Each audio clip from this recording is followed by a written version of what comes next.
Right, 12 hours gone, 12 hours to go in the Distrigo Parts Distribution Citroen C1 24-hour challenge here at Silverstone, and the race being led by Timothy Hartland in the Circuit Pro Citroen. Car number 385 has just 8 seconds of an advantage over Darren Beckley in second place in the Citroen Racing Car. And then in third place, a further 16 seconds behind, is Daniel Bruce in the MSR Old Hall Motorsport car. So 3 cars separated by just 25 seconds at the head of the field, battling it out with fuel stops to come within the next 5 to 10 laps. Well, let's say in the next 5 laps for the race leader. Darren Beckley, though, is going to have to pit before Tim Hartland does from the lead, so likely that we get the second place car coming in first and then the race leader coming in. And just interrupting myself, as out into what is the Grand Prix pit lane has gone car number 341. Hazard lights on that car, it being the Majestic Motorsport car, and that is currently in the hands of Mike Hart. The car is in 38th place overall, and it looks like it's in the pit lane, but it's not. It's in the pit lane to the Formula One pits at the end of the Vale, where the road bends off to the right, and yes, can't quite see why he might have taken to that escape road.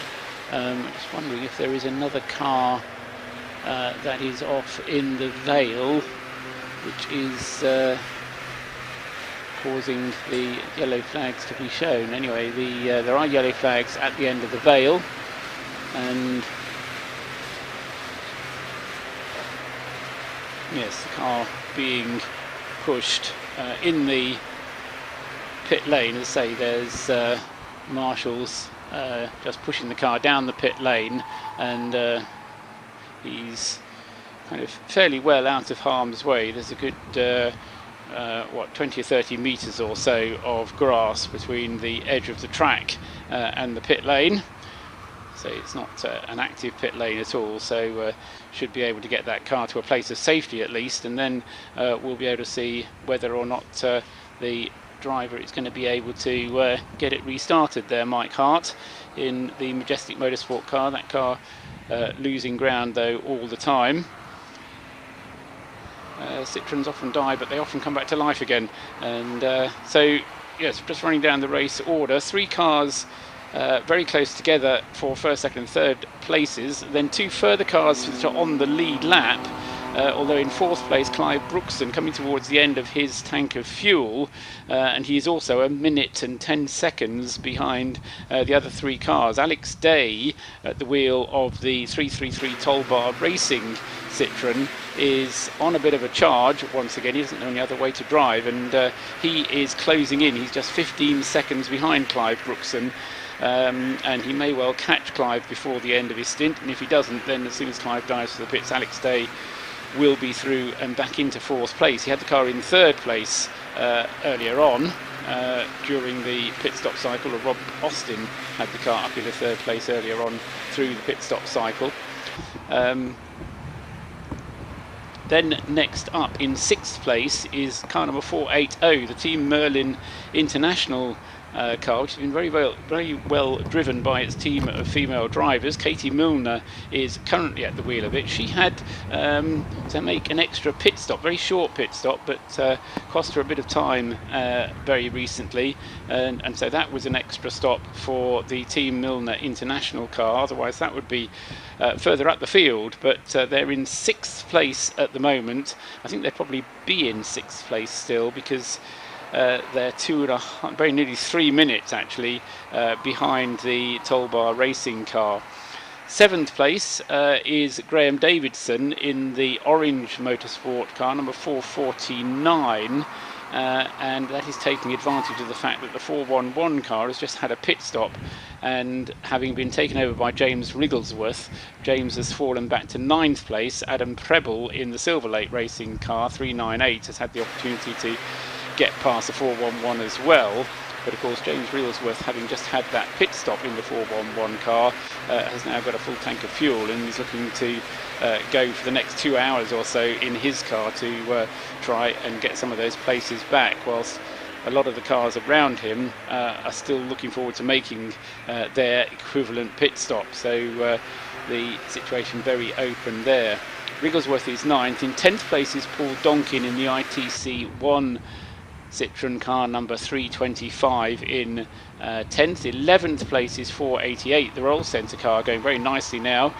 Graham Coombs, Ian Stinton in the most recent stint, and as I say, that car up into 11th place and just 20 seconds behind Paul Donkin, and no, they're all pretty evenly matched. I can't see Graham being able to close that one down, although, as I say, he's on a good lap at the moment. Then next up is the Macatac Racing car. That's Joe Wiggin back at the wheel of that car number 347.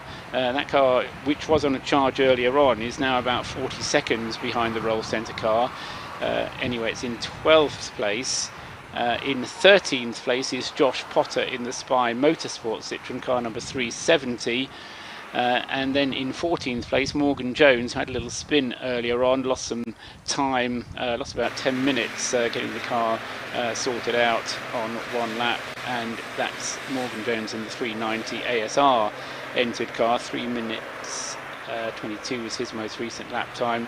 And he's 14th, and then 15th is Daniel Quintiero in the Alexan Holmes car number 401. Change for Wrigglesworth. Oh yes, this is the I said that James Wrigglesworth had just had his pit stop, and as a result of the pit stop he's now losing places. So that's on his out lap, the screen showing the cars that have overtaken him whilst he was in the pits, in fact, and now coming home to roost, as it were, onto the timing screen. Paul Donkin then up into 9th place. Graham Coombs takes the Roll Centre car into 10th, and Joe Wiggin in the Macatac car is through in 11th place. So those positions at half distance, just after 5:30 in the morning. If you're listening to Silverstone Radio in your sleeping bag, in your car, wherever you might be, then good morning. We'll be switching the live stream back on at 9 AM. Well, the live stream is on now as I speak, but we're getting a lot of fixed camera angles, but at least it is evidence if you can see it. Somebody's listening to us because they're now showing different camera angles, but you can see the various points around the circuit, and one of the things that is most evident from it is the fact that the circuit is brightening up a little bit, and I don't know if it's a good sign or not, but the flag fluttering from the BRDC clubhouse, not quite as stretched on its lanyards as it was earlier on, and so there's slightly less wind about, and hopefully now the rain, thank heavens, has stopped. It has been raining fairly heavily throughout the night, and at the moment the rain for the moment has at least lessened, and there are signs of a drier line forming, but we are still 10 to 15 seconds off the optimum laps that we were getting towards the latter part of the evening last night. In between the rain showers, the track would dry out reasonably quickly, and we'll be able to get on with some quick laps. Into the pits comes, as expected, the number 318 Eastgate Automotive car. That's Clive Brookson brings the 318 car into the pits, and we'll see who's going to take over from him, because they haven't had a predictable cycle like some have. Because they got 4 drivers, it's slightly easier for them to juggle with them. And of course, if you've got 3 drivers, then it makes a little bit more sense just to cycle through the 3 that you have, as indeed our race leader has just the 3 drivers. Tim Hartland, shown with Simon Harrison and Patrick Watts.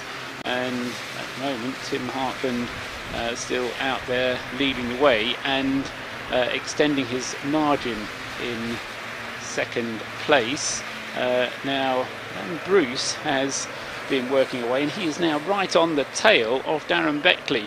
We saw that gap coming down and down, but just recently Darren Beckley has been slowing down a little bit, and Daniel Bruce is now right on his tail, so we need to keep an eye out of the window. The car's just about visible now as we look out there. 376 to 321 must be pretty much nose to tail, and might well be a change next time around when they come through. Waiting for them at the moment. They're still on the far side of the circuit at the moment, coming back towards the village and loop section of the circuit.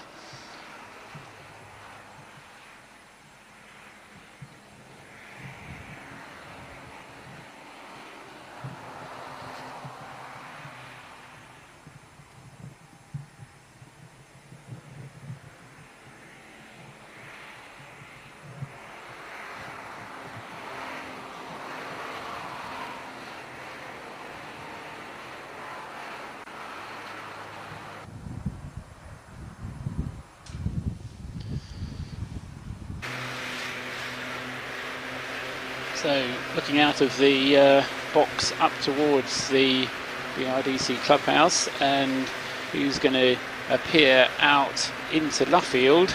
Expect to see Tim Hartland any moment now in the Circuit Pro car, and then once he comes through, not long after that, is going to come Daniel Bruce and Darren Beckley, and it is Daniel Bruce then up into 2nd place. Another change, so that's 2 places lost in this stint by Darren Beckley. His times haven't been actually that shabby, but they haven't been quite as pacey as Tim Hartland. And Daniel Bruce, since it's got light, has suddenly turned the wick up in the Old Hat Motorsport car. Old Hat maybe, but as the light has come a bit more evident, then we've had a bit more pace coming through from Daniel Bruce. So he's up to 2nd place in just 14 seconds now, behind the behind the Circuit Pro car. So Tim Hartland leading the way, Daniel Bruce in 2nd place, 14 seconds behind. Darren Beckley having just been relieved of 2nd place, now in 3rd place and already 3 seconds adrift. Then it's Alex Day in the Toll Bar Racing car number 333, then 480 Katie Milner in the Team Merlin International car, making progress up as the Eastgate Automotive racing car, and that is Darren Drinkwater who's taken over that car again. So that's his 3rd stint behind the wheel of the car. Everybody else has done 1 each, and David's been a bit greedy, and as I say, he's now got into the car for the 3rd time, and he'll be looking to stay in that car for a full tank of fuel and make some progress up the leaderboard.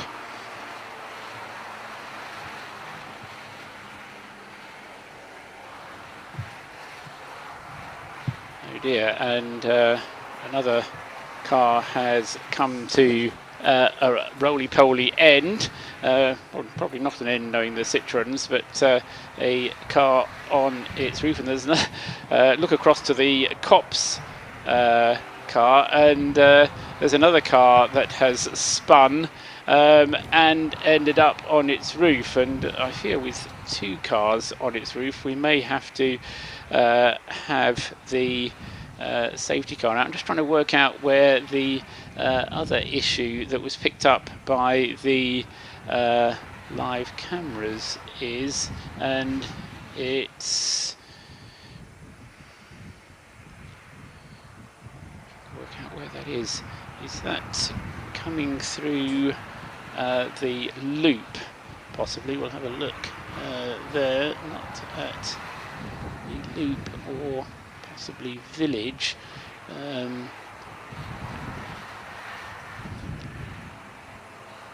But certainly at Copse, we've lost a car on the outside of Copse Corner, and Marshall's coming to the assistance there to just make sure the driver is okay. And so we're trying to look at the other place that we might have had a car which was picked up on the... Yes, and the safety car does come out, so yeah, hardly surprising with the say number of incidents that suddenly happened all of a sudden, independent ones, but bringing out the safety car for the 12th time now, and say hardly surprising with a sudden impact of or sudden influx of incidents around the circuit. The easiest way is just to slow everybody down. I think perhaps as it got light, people got a bit more carried away with things and started to get a little bit ahead of themselves. Anyway, the car which has inverted itself at Copse Corner is now being dealt with, and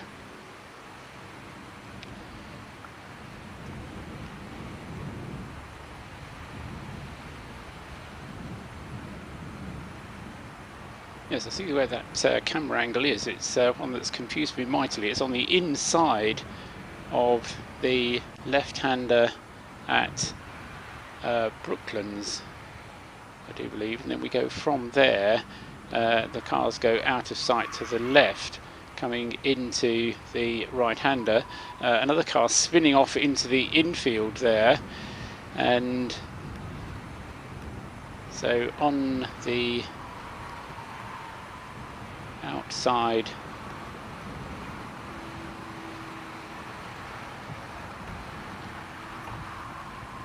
of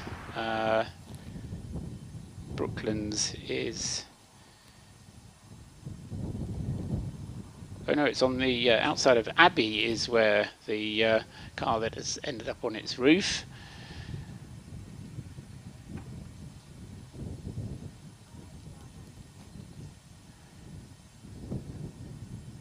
So yes, and that is car number 389, which is on the outside of Abbey there, and that's the custard coloured and named car, which it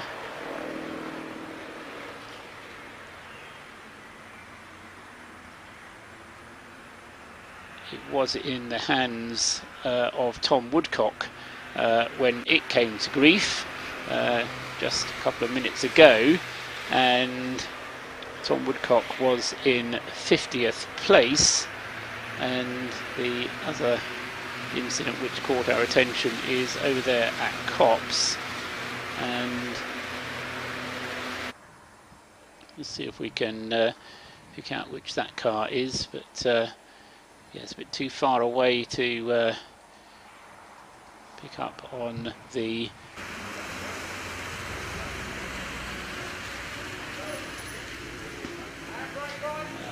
Copse camera.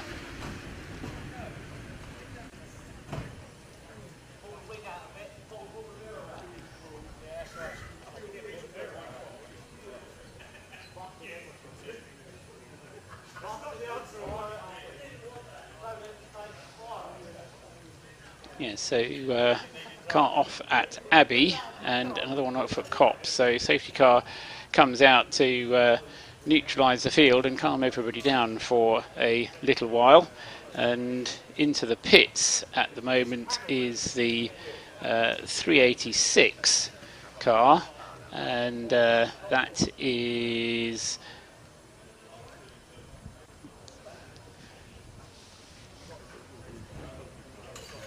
the 47th placed car, which is the Young and Dumb car, currently in the hands of Rhys Jones, getting fuel added.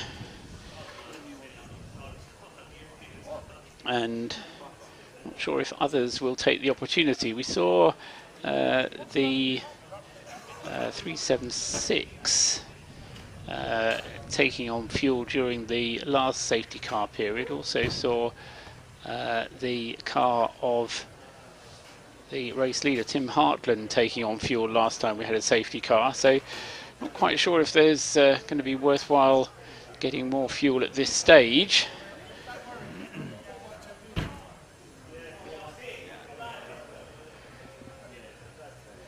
But depends a little bit where your car is. But the safety car leading them round now, coming across start-finish line, and this will be to complete the 200 lap mark. So we were talking about maybe reaching 400 laps in the 24 hours. Well, we haven't reached 200 in 12. We've just reached 200 now. Well, we will do when the 385 Circuit Pro car crosses the line, completing this lap in Tim Hartley's hands. He does so now, and is this going to help or hinder the car behind? Because in second place, the 321 car is in the hands of Daniel Bruce, the Old Hat Motorsport car.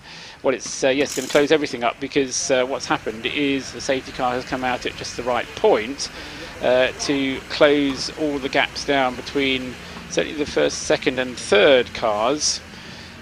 Fourth place car is a little bit further behind, but I think is in the queue that is now almost grinding to a halt as the cars realise that there is a safety car out and slow down. Marshall boards go out to say there is a safety car out, so you shouldn't really have any excuse, but sometimes the speed or lack of it of the safety car does catch some of them out,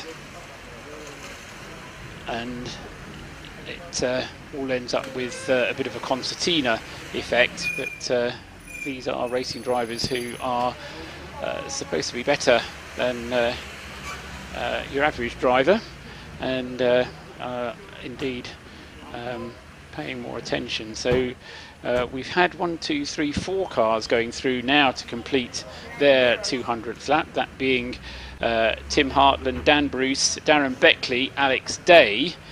Katie Milner will be the next one going through in the Team Merlin International car number 480.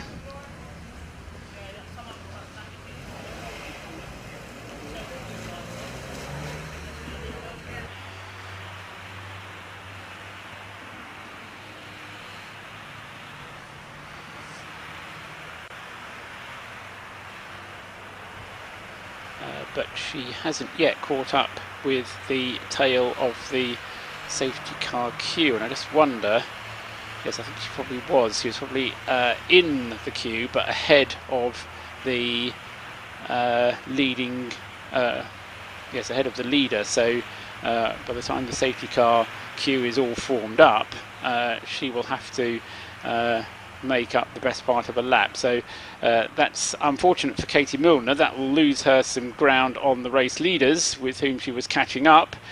But nevertheless, as far as the race itself is concerned, it means that we have the first 4 cars very close to each other behind the safety car as it goes round, leading the cars on their 201st lap.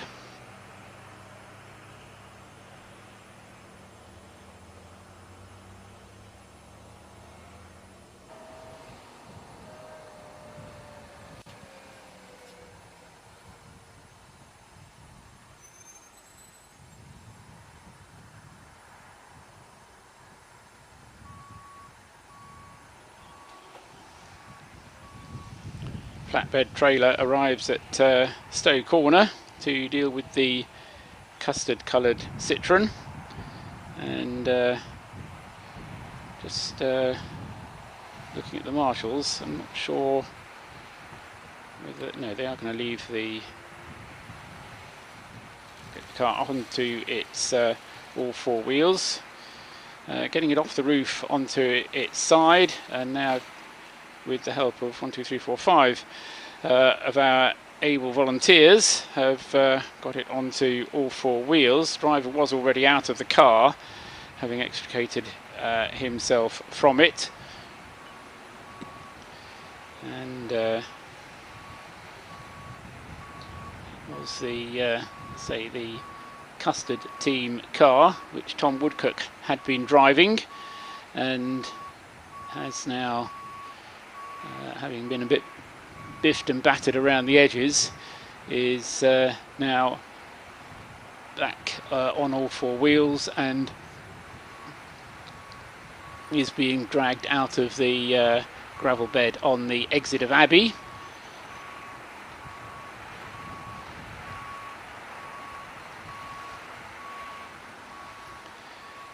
But good news is that it takes a long way for a Citroen to go to actually hit a barrier, so most of the interruptions that we've had have been reasonably short, whilst the circuit vehicles just grab the offending car, stick it on a flatbed, or in some cases just tow it to a place of safety, and then very often it lives to fight another day.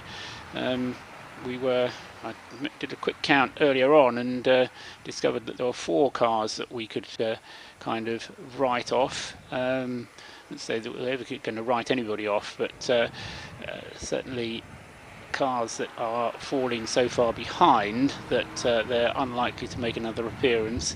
And at the moment there's probably still just the 4 of them. 363 Atomic Racing, 380 Gala Performance, 364 Atomic Racing, and 399 the Rob Weldon driven HE Racing car.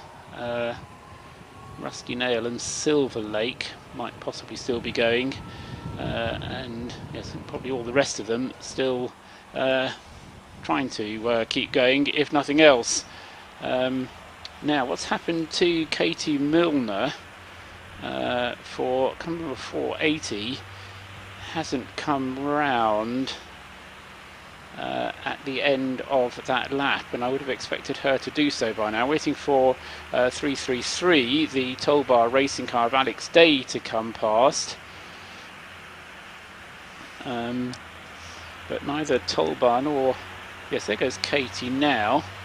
Right, so that car has completed its 200th lap, but where is Toll Bar Racing? I wonder if there's been a penalty applied here. Yes, it comes through. Yes, I think the Team Merlin car might have had a penalty, and so although it comes past us and marks itself up on the timing screen, it doesn't actually get credited with its time until the penalty time has elapsed, I think is what's happened there. So matching the screen to what's happening physically out on the circuit becomes a bit of a challenge.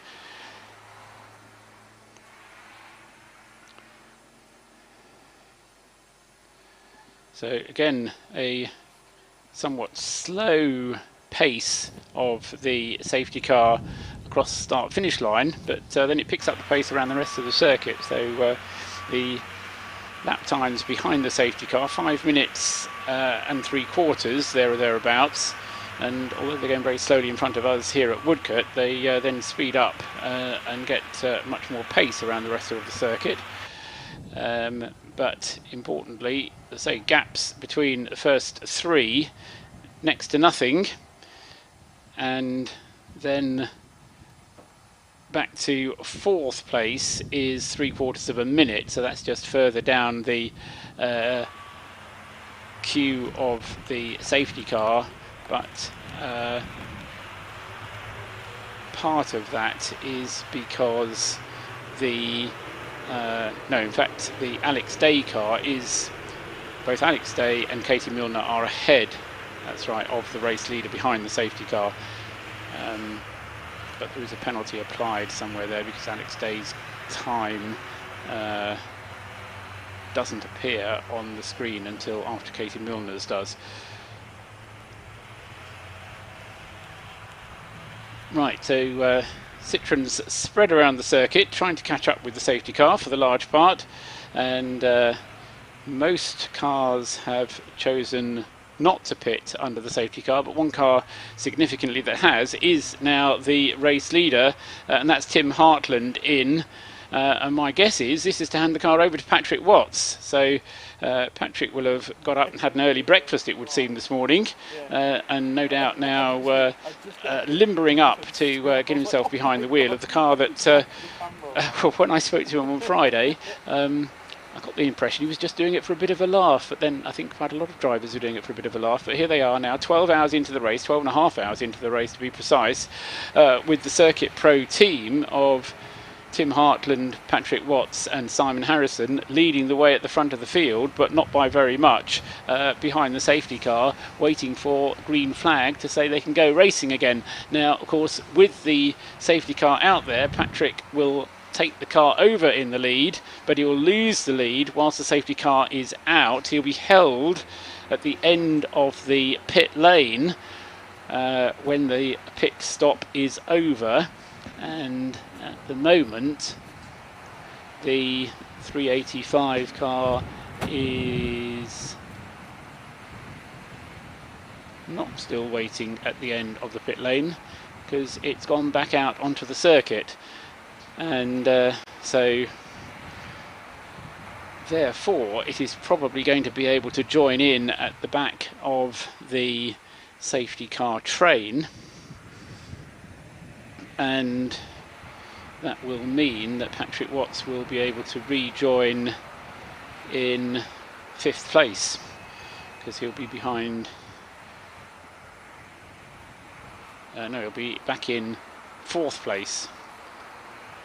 Check that, 3rd place, because he'll be ahead of Alex Day as well. Yes, so Patrick Watts should be in 3rd place when the safety car pulls off, and it's carrying round for another lap, although most of the cars that had come to grief have now been removed, but possibly just an extra lap to make sure that the circuit is clear. Here they come then, with up near the front of the field, the toll bar car number 333.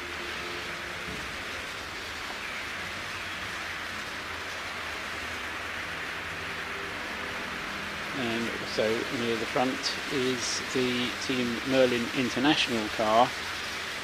You see it's already gone through, so Old Hat, Dan Bruce, takes the lead of the race on lap 202. By taking advantage of the fact that the former race leader came into the pits at the end of the previous lap, and so another change of the lead and another lap behind the safety car.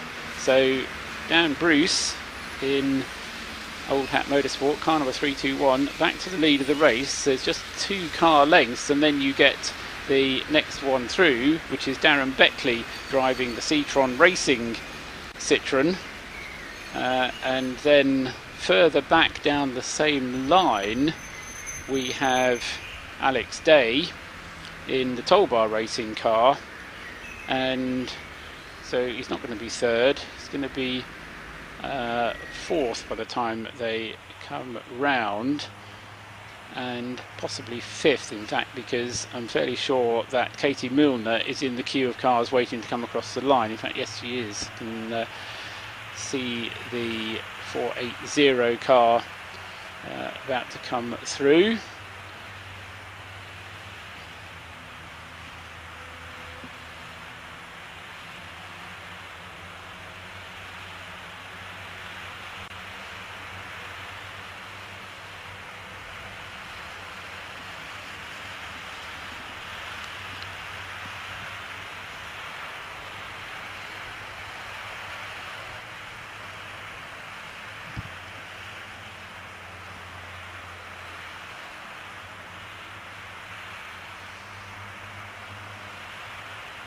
Or is she?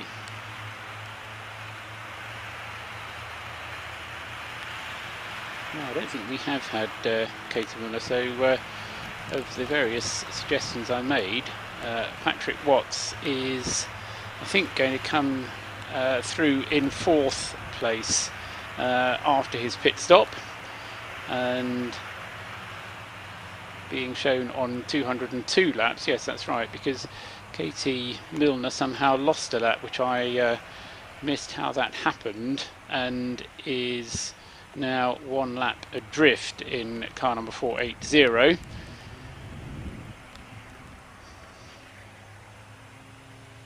I see what the problem is there was another Citroen off at Club, which I didn't see where that car went. So 478 is another casualty of the Dawn Madness. There was a sudden flurry of lots of cars going off, 2 of which finished up on their roofs, and 478, the car that is now being recovered, is All the Bees, and William Burgess is the car being recovered, a car a long way back, down in the mid-80s in overall positions.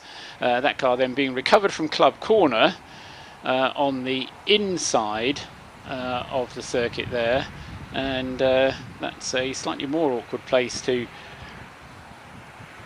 retrieve it from, because they have to pull it off on the inside of the circuit, and although it's easy to get it behind the tyre wall out of harm's way, if they're going to take it back to the paddock area, it's a long old drive, and they have to somehow get it up through the Formula 1 paddock, through the wing paddock, or not, as the case may be, or you can just put it on the grass, fire it up, and away it goes. So that car is going to just get itself back on the track under its own accord. So good opportunistic driving, I think, is probably the best way to describe that. And so that was Will Burgess in the All the Bees entered car number 478, currently running 84th, which will probably not lose an awful lot of ground by getting going again there. But back into the race, the most important aspect for him, and for all the rest of the field out there.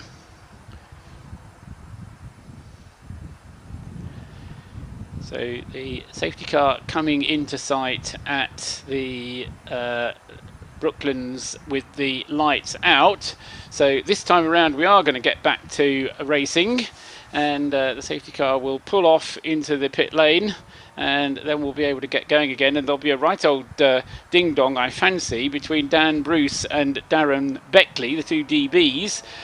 The old hat car number 321 going through just ahead of 376, Darren Beckley.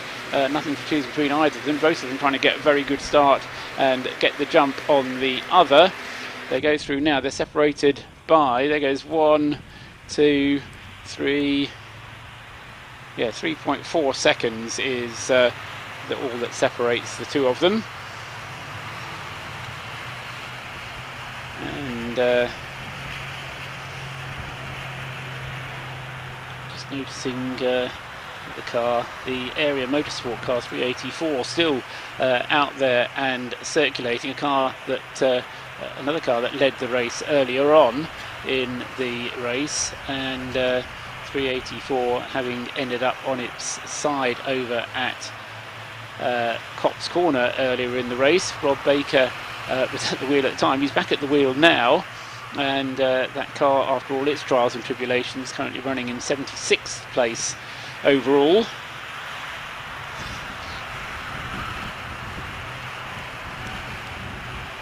And in 76th place, 22 laps back from the race leader. So actually, in the overall scheme of things, 22 laps out of 203, not too bad of an result. Position to be in at least. And so Dan Bruce and Darren Beckley first and second, 3.4 seconds apart, and then a further 40 seconds behind at the moment is Alex Day.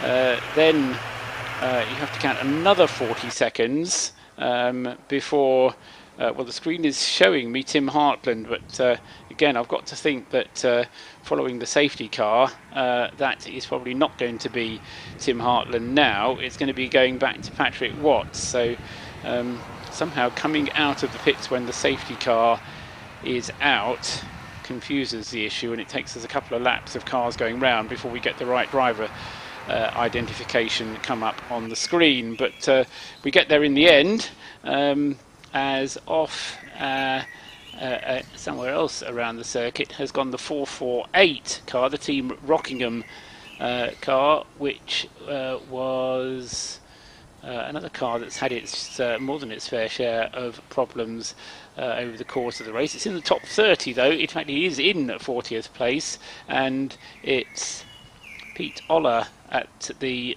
wheel, Paul Ollier at the wheel of the car at the moment, but fairly well stuck in the gravel where he is. So Paul Ollier at the moment not going anywhere at all, and that's off at Luffield, just where the leading group of cars are about to come past him, and he's gone kind of straight on. In fact, he's turned sharp left halfway round Luffield, which say is a bizarre place to go off. It looks like a moment that he thought, oh, I might have caught this, and might have caught, oh no, I haven't, and there he is off into the gravel. So he at the moment is just keeping out of harm's way, whilst the field starting up after the safety car is back underway. And there goes Bruce and Beckley. So the two leaders going through in the same order, Dan Bruce and Darren Beckley, now separated by 9 seconds, so a much better lap there from the Old Hat car. So the Old Hat car certainly does turn it on when it has to from time to time, doesn't do it all the time. Alex Day there waiting for him now in third place. He was 40 seconds, he's now only 33 seconds adrift, as Alex Day gets right onto the pace straight away. So comparing first flying lap times there for the top three, 3 minutes 18 for Alex Day, 3 minutes 20 for Dan Bruce, and 3 minutes 25 for Darren Beckley. Times of the top three cars there as they went through. Waiting for Patrick Watts to come through now. He's a further 40 seconds back, and still waiting for him to put in the proper flying lap time. For his last lap time was as he accelerated away as the safety car pulled off.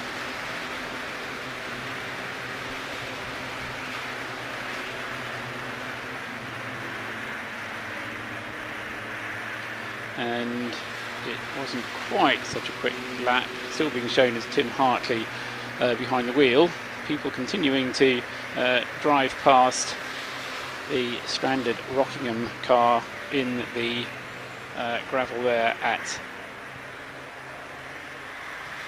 Luffield, and just training the binoculars on it. When you're looking at the TV screen, it's far lighter than it is, and then when you get your binoculars out, you realise that although it is light, it's still, if you're out in your road car, probably dim enough for headlights, dipped headlights. And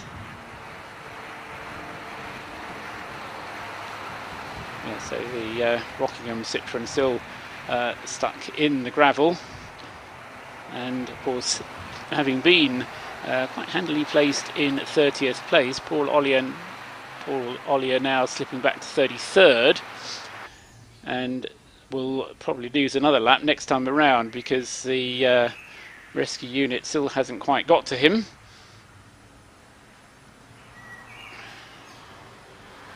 And around come the horde of Citroens to complete another lap, being led by the car of Daniel Bruce, car number 321, with 376 falling away a little bit from him.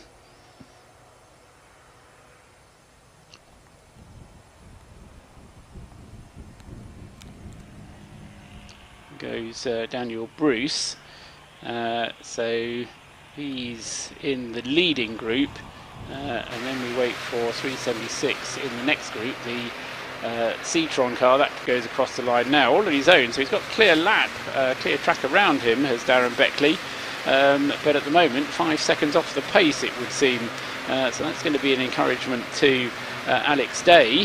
Alex, who was 33 seconds back from the Citroen car, and at the end of this lap, what will the gap be? I'll tell you when it comes through. Still waiting for Alex Day in the toll bar car 333 to come through, and now he has come through. 3 minutes 21, so not as quick actually as Dan Bruce was on that lap. So Daniel Bruce pushing on, finding the limit pretty quickly in what is now the leading car, 321 Old Hat Motorsport, MSAR Old Hat Motorsport. Still got Tim Hartley showing as the driver of the 385 car, and so he came into the pits 3 laps ago, so should get that one changed. The Circuit Pro car in 4th place in 385.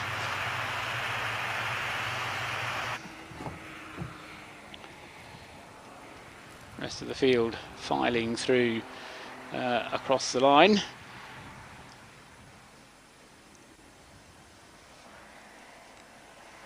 Bits of a drying line still appearing, so getting a little bit more visible, that line, but the times still between 10-15 seconds off the dry pace, so the dry line, not very dry, I think probably is the answer.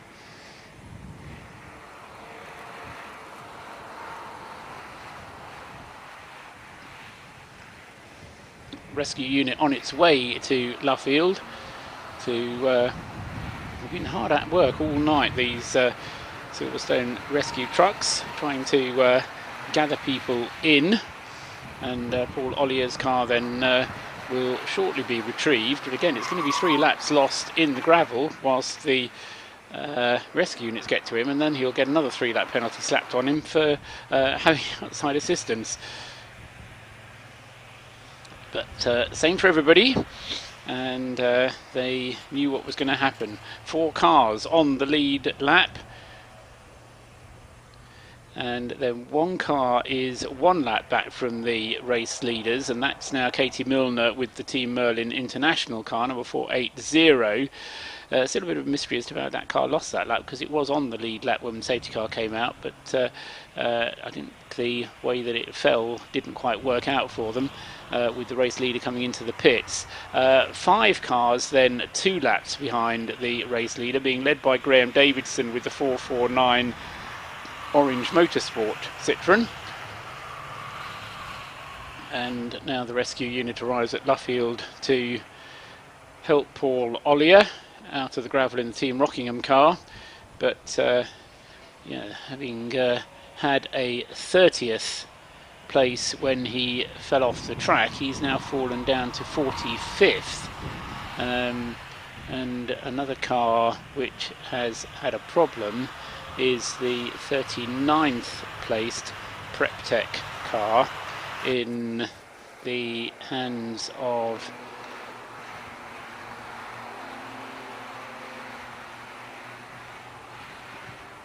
Mark Richards in car number 368.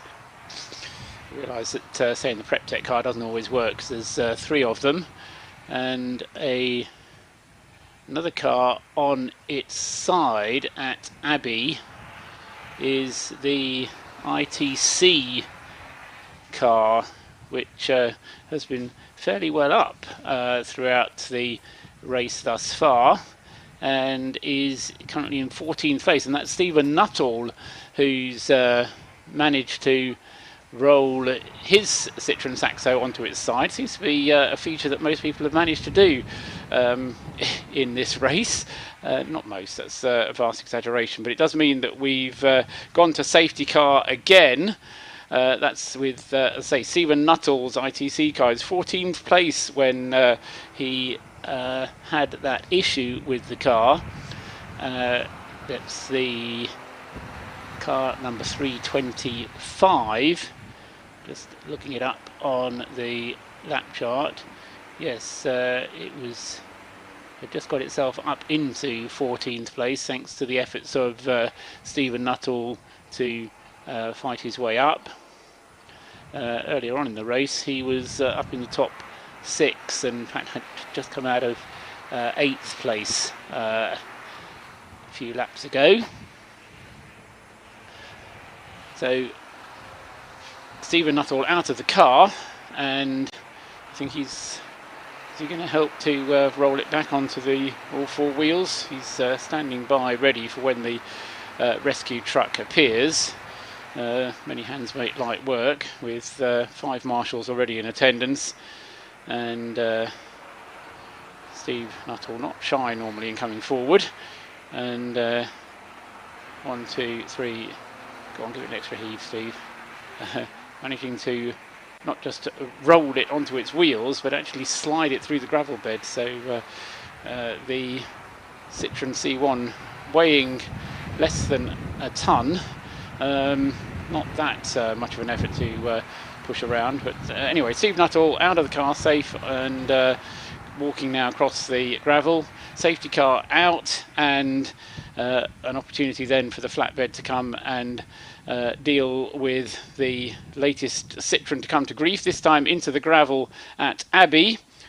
And Steve Nuttall then walks away from his, actually considering it's been on its side, that car doesn't look too bad at all.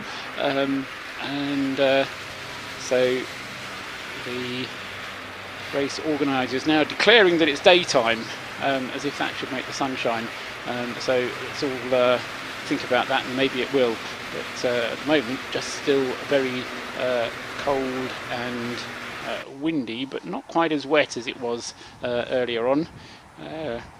Temperature was due to go down to 6 degrees overnight. I'm not quite sure how high we got in the end, or how low we got over in the end, but very often this time of day is the coldest part of the day, and of course that just makes the drying out of the circuit that little bit more arduous. Yes, 6 degrees overnight, getting up to a whopping high by lunchtime of 11 degrees here at Silverstone over the course of today,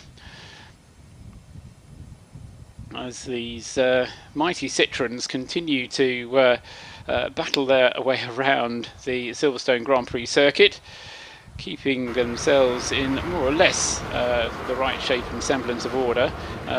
With so many of them out on the circuit, we can have a few having little issues here and there, and we still have a good race up at the front of the field between the leading ones who haven't had problems, or at least haven't had problems yet. And the battle continues for the lead of the race, although with the safety car coming out again, that's just going to that's actually going to help. Now I'm still waiting for confirmation that it is Patrick Watts at the wheel of the 385 car and not Tim Hartland, as the timing screen is telling me. Safety car bringing them round once again now, and it looks like the Patrick Watts car, the Circuit Pro Team car, I'll call it that, 385 Circuit Pro Team, has lost out because of the positioning of the safety car, because the safety car has come out into the gap, as it were. So rather than helping him by squashing him up onto the lead lap with everybody else, it's hindered him, because he's going to have a lot more work to do than he would have had to have done otherwise. Safety car then coming across the line. Into the pits this time has come Katie Milner with the Team Merlin International. Now she should be able to afford to do that without losing a place, because she had a lap of an advantage of the cars she was ahead of. Waiting for Patrick Watts to cross the line in the Circuit Pro car. And G'day, mate. You were just crazy shot. Oh my God.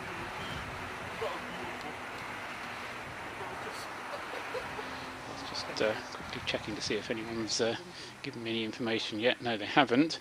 So Katie Milner in the pits with the 480 car. Katie with that rather unexpected pit stop earlier on, which gave her a slightly shorter stint, but she's now done 2 slightly shorter stints, so that's probably right for the full stint for Katie. And remember, she took the car over from Sammy Bowler, who'd done a long stint of her own, and that's kind of a double stint, again running very nearly to the 3-hour drive time limit. So looks a little bit like the Team Merlin International team, with so much running behind the safety car. Rather than just running to the end of the fuel every time, they're running to their 3-hour drive time limit. Also into the pits, as he's come through that time, is Alex Day in number 333. That's out of 3rd place. So again, we get to the situation where the 333 toll bar car gets well up the race order before the car goes into the pits, and then it falls back again as its pit stop takes its effect. And the trick of these long distance races is to try and minimise the effect of each pit stop, so that by the end of the race you can be in a position where making your pit stop doesn't affect your position every time around.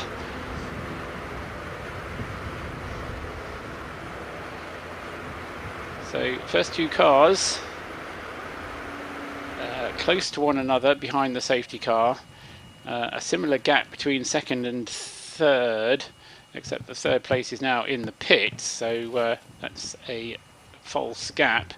And we'll have to keep track now of what's going to happen to 333, because Alex Day is in a rather larger driving lineup, and it'll be hard to work out actually who's going to be getting in the car next. My intuition would suggest that it's not going to be Rob Austin, because he and Alex have driven the car through much of the night, so I suspect they're going off for a rest now, and we'll get either Robert Day, Paul Phipps or Mike Flounders getting into the 333 car.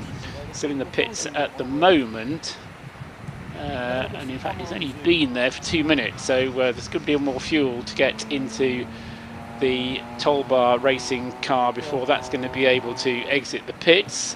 The safety car is where just coming into the loop at the moment.